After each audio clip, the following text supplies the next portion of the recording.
வால்முனி செம்முனி ஜிடாமணி கருமணி மாயமணி மகாமுனி வேதமணி நாதமணி பூதமணி மந்தமணி முத்துமணி நாடகம் பேசுறியா ஐயா? நீங்க அன்புள்ள ஜாதகம் பாஷுள்ள ஜாதகம் இலக்குண ஜாதகம் அது உதவி ஜாதகம் உங்களுக்கு 2 பொண்ணு ஒரு பையன் இருக்கா இருக்கனா?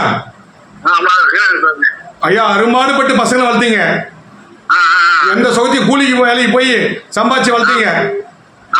ஐயோ என் புள்ள படிக்கணும், என் பொண்ணு படிக்கணும், நான் பட்ட கஷ்டம் புள்ள படக்கூடாதுன்னு அரும்பாடுபட்டீங்க. சொத்து பத்து எல்லாம் சேர்த்து வச்சீங்க, கல்யாண காட்சியெல்லாம் பண்ணி வச்சீங்க.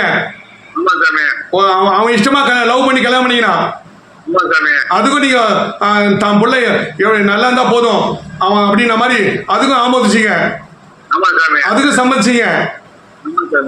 சொல்லுங்கய்யா, என் பிள்ளை நல்லா இருந்தா போதுன்னு பாத்தீங்க, உன் பொண்ணுக்கு கல்யாணம் பண்ணீங்க. புள்ள வந்து கட்சியில ஒரு நல்ல நம்பிக்கை வந்த உடனே நல்ல முன்னேற்றம் வந்த உடனே நீ சாப்பிடான்றான். சாப்பாடு போட சாப்பாடு மறுபோலும் சாப்பாடு போடல. அதுதான் காதல் கல்யாணம் பண்ணாலே இப்படிதான் நிறைய 100 குடும்பம் இப்படிதான் இருக்கும். அதுதான் நல்ல குடும்பத்துல நல்ல பொண்ணு பார்த்து கல்யாணம் பண்ணோம். சாப்பிடான்ற உடனே ஆமா நீ 190 பிள்ளைங்க அப்படிதான் சொல்லுங்க. இதுக்கு முக்கிய காரணம் என்னன்னா நீ சொத்து பத்தி எழுதி வச்ச புள்ள மேல பொண்டாட்டி பேர்லயும் புள்ள பேர்ல சொத்து போட்டு எழுதி வச்சாலே 100 குடும்பத்துல இந்த அப்பா மதிக்கதே கிடையாது. அந்த குடும்பத்துல நிறைய குடும்பத்துல வந்து அப்பா பேர்ல சொத்து எழுதிடுவாங்க, ஆனா பொண்டாட்டியும் பிள்ளைங்களையும் போட்டு விட்டு போயிடுவாரு. இந்த குடும்பத்துல மாத்தி மாத்தி சொத்து ஒருத்தர் பேர்ல எழுதி வச்சா இதால தான் ஏற்பட்ட விளைவுதான். பிள்ளைங்க மேல சொத்து எழுதி வச்சாலும் பிரச்சனை தான், பொண்டாட்டி மேல சொத்து எழுதி வச்சா பிரச்சனை தான், கணவன் மேல சொத்து எழுதி வச்சா பிரச்சனை தான். அது மாதிரி பையன் மேல சொத்து எழுதிட்டீங்க. உங்க பேச்சு சுத்தமா கேட்கல. வாடா போடான்றான், சாவடான்றான்.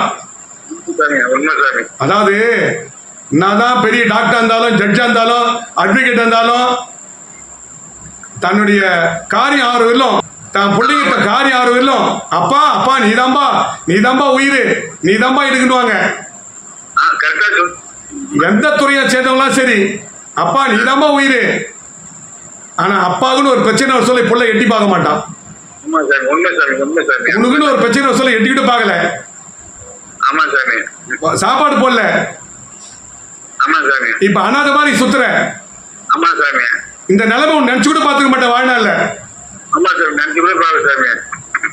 ஐயோ என் புள்ள எனக்கு சாப்பாடு போடுவான் அப்படின்னு ஊட்டி வளர்த்த, என் பொண்ணு சொல்லிட்டு ஊட்டி வளர்த்த. கட்சியில எல்லாரும் உனக்கு கை விட்டாங்க, இப்ப அனாதைய நெத்தில் நிக்கிறீங்க, நினைச்சு கூட பார்க்கல. அதுதான் எங்களை ஜோசியில பார்க்கணும். என்னதான் பெரிய அதிகாரியா தான் சரி, கலெக்டரா தான் சரி, ஐஎஸ் ஐபிஎஸ் எந்த அதிகாரியும் சரி, அது எந்த துறையை சேர்ந்தாலும் சரி, நல்லா கேட்டுங்கய்யா. சொத்து பத்துனாதான் மதிப்பாங்க பெத்தவங்ககிட்ட. அதுதான் பெத்தவங்க மேல சொத்து வச்சுக்கணும், பிள்ளைங்க மேல சொத்து எழுதக்கூடாது. பிள்ளைங்க மேல சொத்து எழுது முதல் தப்பு உங்களுக்கு.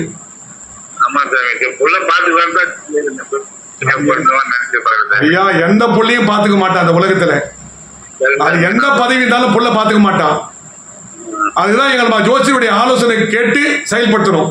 ஐயா இந்த உலகம் எப்படிப்பட்ட உலகம், இந்த கொட்ட பணம் திரும்பி வருமா, சொத்து பத்து பிரச்சனை எப்படி தீரும், சொத்து பத்து பிரச்சனை அவசரப்பட்டு கையெழுத்து போடக்கூடாது, ஜாமீன் கையெழுத்து போடக்கூடாது.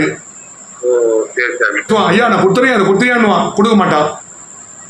அப்படிப்பட்ட உலகம் இது. அதனால மன நிம்மதி இல்லாம செத்து போலாமா சூசைட் பண்ணிக்கலாமான்ற நிலைமை வந்துருச்சு. உங்க பிள்ளைங்க ஒண்ணு வெறுத்துட்டாங்க, இப்ப வந்து சாப்பாடு போடல. என் பிள்ளை எப்படி இருந்தாலும் பரவாயில்ல நல்லா இருக்கணும் எண்ணத்தோட இருக்கீங்க. உண்மையா பொய்யா? எல்லா தாய் தகவலும் அது மாதிரி தான் என்றாங்க.